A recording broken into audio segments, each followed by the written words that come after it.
श्री ऋषिपाल जी यादव, शांत हो जाइए, शांत हो जाइए।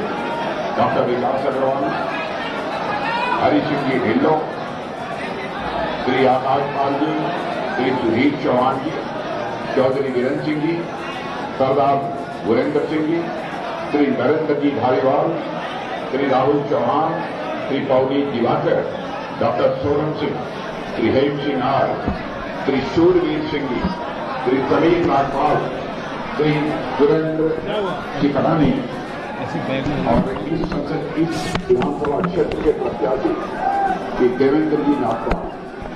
बहनों भाइयों, आप शांत नहीं होंगे तो मैं कैसे बोल पाऊंगा? बहुत शोर है, बाहर भी लोग खड़े हैं।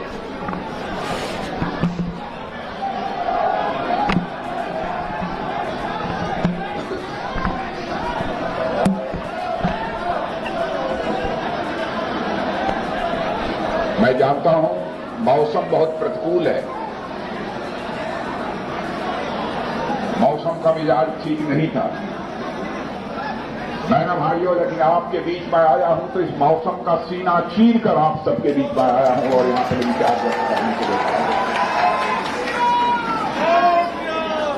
आपके प्रत्याशी देवेंद्र नागपाल को मैं अच्छी तरह जानता हूं। विधायक के रूप में भी उन्होंने आपकी सेवा की है और सांसद के रूप में भी उन्होंने अपनी भूमिका का निर्वाह। चुप हो जाओ, 2 मिनट के सुन लो बात। एक मिनट चुप हो जाओ प्लीज। और भारतीय जनता पार्टी ने इस विधानसभा क्षेत्र के लिए बहुत सोच समझकर देवेंद्र नागपाल को आपका प्रत्याशी बनाया है। जिस तरीके का उमंग और उत्साह आप सबके अंदर मैं देख रहा हूं, मैं पूरी तरह से आश्वस्त हूं। देवेंद्र नागपाल को आप रिकॉर्ड मतों से विजय दिलाकर उत्तर प्रदेश की विधानसभा में भेजेंगे। बहनों भाइयों, लोकतंत्र आप जानते हैं कि सबसे बड़ा पर्व होता है और लोकतंत्र में सबसे बड़ा दान यदि कोई होता है तो मतदान होता है। मैं आप सभी से अपील करना चाहता हूं, जिस दिन मतदान हो उस दिन आप सभी को जाकर भारी मतदान करना चाहिए और यह कोशिश करनी चाहिए अपनी तरफ से कोई भी व्यक्ति छूटने न पावे जो मतदान से वंचित रह जाए, क्योंकि लोकतंत्र का सबसे बड़ा दान यह मतदान माना जाता है। हर 5 वर्ष पर इस लोकतांत्रिक व्यवस्था में चुनाव होते हैं। विभिन्न राजनीतिक पार्टियां अपने प्रत्याशियों को चुनाव के मैदान में उतारती हैं और आप जाकर मतदान करते हैं। लेकिन मैं यह मानता हूं कि इस बार आपको मतदान ही नहीं करना है, बल्कि इस बार आपके उत्तर प्रदेश के भविष्य को लिखना है। यह भी जिम्मेदारी आपके कंधों के ऊपर है। जहां तक उत्तर प्रदेश का सरकार का प्रश्न है, योगी आदित्यनाथ जी की सरकार को काम करते हुए 5 वर्षों तक लगातार आपने देखा है। दिल्ली में 7.5 वर्षों से मोदी जी के नेतृत्व में भारतीय जनता पार्टी के नेतृत्व की एनडीए सरकार को काम करते हुए आपने प्रत्यक्ष अपनी आंखों से देखा है। बहनों भाइयों, इसके पहले की समाजवादी पार्टी, बहुजन समाज पार्टी, कांग्रेस की सरकारों को भी आपने काम करते हुए देखा है। चाहे सपा की सरकार हो, बसपा की सरकार हो, कांग्रेस की सरकार हो, बराबर किसी न किसी मंत्री के ऊपर भ्रष्टाचार के गंभीर आरोप लगे हैं। यहां तक कि इनके मंत्रियों को जेल की हवा खानी पड़ी है। लेकिन मैं दावे के साथ सीना ठोक कर कह सकता हूं, भारत ही नहीं दुनिया का कोई व्यक्ति उंगली उठाकर नहीं कह सकता कि भारतीय जनता पार्टी की सरकार में किसी मंत्री के दामन पर कोई भ्रष्टाचार की दाग लगी हुई है। यह हमारा चरित्र है। मैं आपको याद दिलाना चाहता हूं, राजीव गांधी जी भारत के प्रधानमंत्री थे। एक बार उन्होंने चिंता व्यक्त की, कहा क्या करें, मैं प्रधानमंत्री हूं, 100 पैसा मैं ऊपर से भेजता हूं लोगों के पास, लेकिन बड़ा मुश्किल 85 पैसा लोगों की जेबों तक पहुंच पाता है और शेष सारा पैसा भ्रष्टाचार की भेंट चढ़ जाता है। एक प्रधानमंत्री ने यह लाचारी व्यक्त की थी। लेकिन हमारे प्रधानमंत्री ने भ्रष्टाचार की चुनौती को स्वीकार किया। मेरे बहनों भाइयों, और आप सब बड़ी संख्या में यहां पर किसान मौजूद हैं, मैं कह सकता हूं प्रधानमंत्री किसान सम्मान निधि के अंतर्गत जो 6,000 रुपया दिल्ली से जाता है, उस 6,000 रुपये में से एक भी पैसा नहीं कटता होगा। 6,000 का 6,000 आपकी जेबों तक पहुंचता होगा। व्यवस्था में परिवर्तन करके, सिस्टम में परिवर्तन लाकर भ्रष्टाचार पर अंकुश लगाया जा सकता है। लेकिन चाहे सपा की सरकार रही हो, बसपा की सरकार रही हो, कांग्रेस की सरकार रही हो, सिस्टम में बदलाव लाकर भ्रष्टाचार को रोकने की कोशिश जो उनके द्वारा की जानी चाहिए थी, बहनों भाइयों, इन लोगों ने भ्रष्टाचार को रोकने की अपनी तरफ से कोशिश नहीं की। समाजवादी पार्टी के शासनकाल को भी अच्छी तरह से देखा। जब भी चाहे सपा हो चाहे बसपा हो, इनकी सरकार आती है, भ्रष्टाचारियों के हौसले बुलंद हो जाते हैं। गुंडे, बदमाश, माफिया सरेआम सड़कों पर घूमते हैं, लोगों के अंदर दहशत पैदा करते हैं। लेकिन मैं दावे के साथ कह सकता हूं, जब से योगी आदित्यनाथ जी की यहां सरकार रही है, मेरे बहनों भाइयों, कोई भी गुंडा, बदमाश, माफिया खुलेआम अपने सीने का बटन खोलकर उत्तर प्रदेश की सड़कों पर चलने की हिम्मत नहीं कर पाया है, बल्कि गुंडे बदमाशों ने यह मान लिया। बेहतर यही है, बेहतर यही है कि अब हम जेलों में रहें। उन्होंने जेलों में जाना स्वीकार कर लिया, और किस तरीके से गुंडे बदमाशों ने स्वयं थाने में जाकर सरेंडर किया है, कभी टेलीविजन के पर्दे पर भी आप लोगों ने देखा होगा। और आप जानते हैं, कानून और व्यवस्था का चुस्त दुरुस्त होना यह विकास की पहली शर्त होती है। यदि कानून और व्यवस्था के हालात ठीक नहीं होंगे तो आप लाख कोशिश करें, आप अपने प्रदेश में और देश में जैसा विकास करना चाहते हैं वैसा विकास किसी भी सूरत में नहीं कर सकते। जब हम लोगों की सरकार बनी है, गांव, गरीब, किसान, झुग्गी झोपड़ी का इंसान, बेरोजगार नौजवान और महिलाओं का सम्मान, इन 4 मुद्दों का हम लोगों ने विशेष रूप से ध्यान रखा है।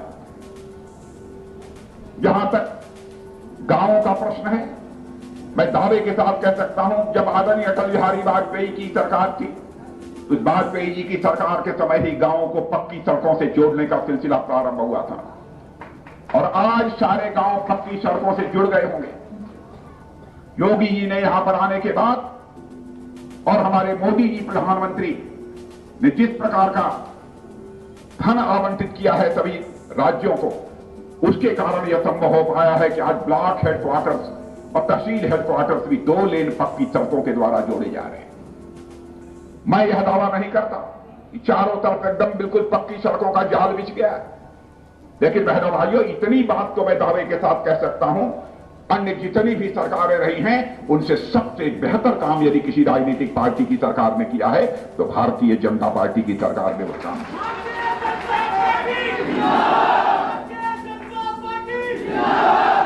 बराबर समाजवादी पार्टी और बहुजन समाज पार्टी, कांग्रेस की सरकारों ने जनता की आंखों में धूल झोंक कर राजनीति की है, लेकिन भारतीय जनता पार्टी जनता की आंखों में धूल झोंक कर राजनीति नहीं करती है, बल्कि जनता की आंखों में आंख डालकर राजनीति करती है। कैसी राजनीतिक पार्टी?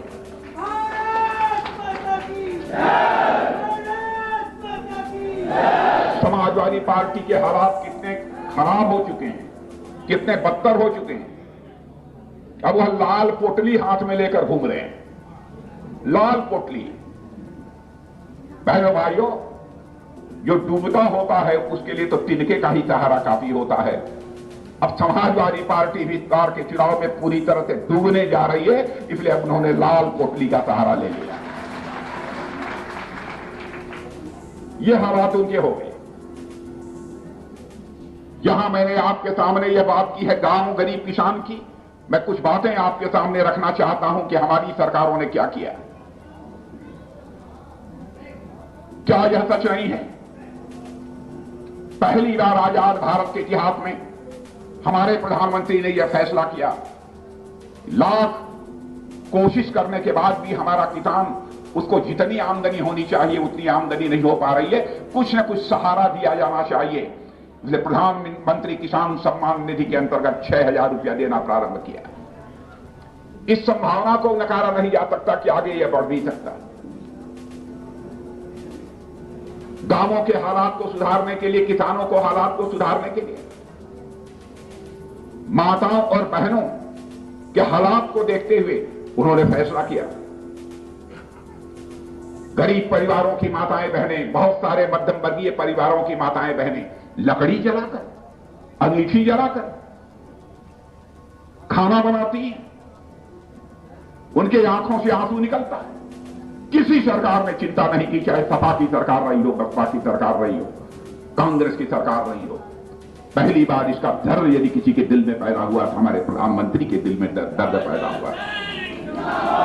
और उन्होंने कहा कि एलपीजी गैस सिलेंडर सभी परिवारों में पहुंचना चाहिए जहां पर कि एलपीजी गैस सिलेंडर नहीं है। मैं दावे के साथ कह सकता हूं, आप भी जो जितने लोग खड़े हैं जिनके घरों में पहले एलपीजी गैस सिलेंडर नहीं रहा होगा, आज उनको एलपीजी गैस सिलेंडर के घरों में पहुंच चुका होगा। वही तरीका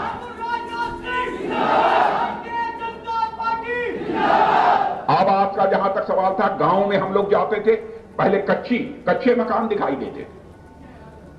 प्रधानमंत्री ने हमारे फैसला किया कि हम भारत में ऐसे हालात पैदा करेंगे कि कोई व्यक्ति झुग्गी झोपड़ी में न रहने पाए, सबका अपना सिर ढकने के लिए पक्का मकान होना चाहिए। और मैं यह बात भी दावे के साथ कह सकता हूं, इस विधानसभा क्षेत्र में रहने वाले कुछ लोगों को निश्चित रूप से पक्का मकान मिला होगा जिनके पास पक्का मकान नहीं रहा हो। सारे देश भर में माताएं बहनें घर में पानी के लिए घड़ा लेकर कुएं पर जाती थी, दूर दराज स्थानों पर जाती थी, घड़ा भरकर पानी लाती थी, तब घर का कामकाज चलता था। हमारे प्रधानमंत्री ने कहा, यह जलालत अब मैं अपनी गरीब माताओं बहनों को नहीं झेलने दूंगा। और उन्होंने कहा कि अब सारे हिंदुस्तान में एक घर भी शेष नहीं बचेगा जिस घर तक नल न पहुंच जाए और नल के माध्यम से जल न पहुंच जाए, ऐसा एक भी घर शेष नहीं बचेगा। क्या यह सच नहीं है? हमारी सरकार यह व्यवस्था कर रही है, काफी हद तक किया है, और जहां बाकी है उसको हम करेंगे। एक भी घर ऐसा शेष नहीं बचेगा। यह सब सारी बड़ी बड़ी योजनाएं हमारी सरकार ने लागू की हैं बहनों भाई, लेकिन इन लोगों ने बराबर जनता को गुमराह करके जनता का समर्थन हासिल किया है, चाहे वह सपा हो, चाहे बसपा हो, सरकार हो, चाहे कांग्रेस हो, सबने समर्थन हासिल किया। मैं विकास के बारे में कह सकता हूं, उत्तर प्रदेश में भारतीय जनता पार्टी की सरकार आने के बाद विकास योगासन कर रहा है, विकास योगासन कर रहा है। जब होगा कानून का शासन तब करेगा विकास योगासन। जब कानून का शासन होगा ही नहीं तो विकास योगासन कैसे करेगा? आप लोग योगासन करते हैं कि नहीं करते हैं? कुछ लोग जरूर करते हो। और बहनों भाइयों, योगासन 84 तरह के होते हैं, 84।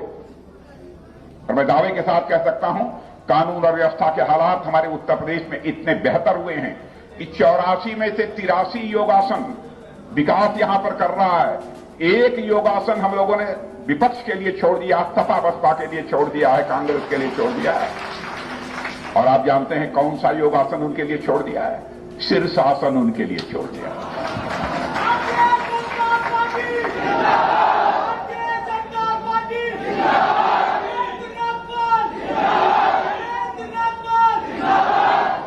ये लोग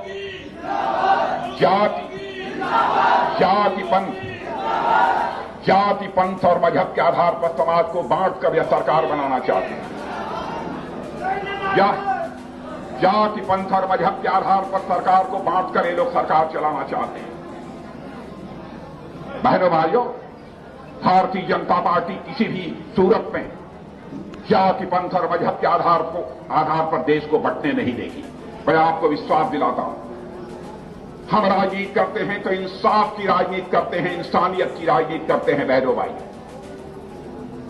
हम समाज को तोड़कर राजनीति करना हमको पसंद नहीं है और कभी भी हम समाज को तोड़कर राजनीति नहीं करेंगे। मैं डंके की चोट पर इस बात को कहना चाहता हूं और मैं यह भी कहना चाहता हूं, ये लोग बराबर आपको तरह तरह की बातें करके गुमराह करने की कोशिश करते हैं।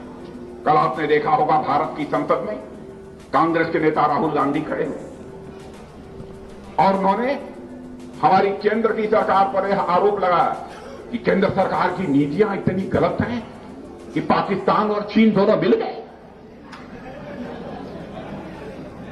बहनों भाइयों, शायद उन्हें मालूम नहीं है, सकसगाम घाटी पाकिस्तान ने चाइना के हवाले किया था दोस्ताना अंदाज में।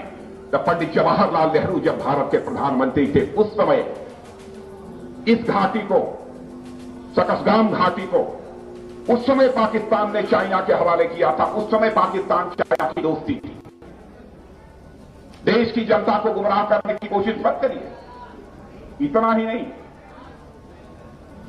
जब पाक कश्मीर में पीओके में काराकोरम हाईवे बना तो उस समय भी इस देश का कोई प्रधानमंत्री था तो श्रीमती इंदिरा गांधी थी।